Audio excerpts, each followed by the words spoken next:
দামড়ার বাচ্চা, সারাদিন খালি শুয়ে থাকস। জলদি যা, সাগর থেকে আমার জন্য বড় একটা কাঁকড়া ধরে নিয়ে আয়। আচ্ছা দাদি, যাচ্ছি। শালার শান্তি মতো একটু বিড়িও খাইতে পারি না দাদির জ্বালায়। ও কি যে করি এই জ্বালা, আর ভাল লাগে না। সৈরাজ আমার সামনে থেকে তিমি মাছ। আমি তোদের সাথে বোঝাপড়া করতে আসি নাই, আমি আসছি কাকড়া ধইরা নেওয়ার জন্য। বোঝাপড়া বুঝি না, আমাদের সামনে থেকে সর হালকা।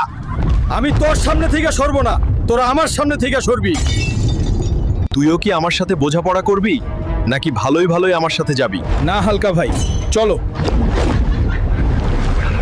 দাদির জন্য কাকড়া ধইরা নিয়ে এলাম। গ্রামবাসীরা, তোমাদের সবাই রে কাকড়ার দাওয়াত।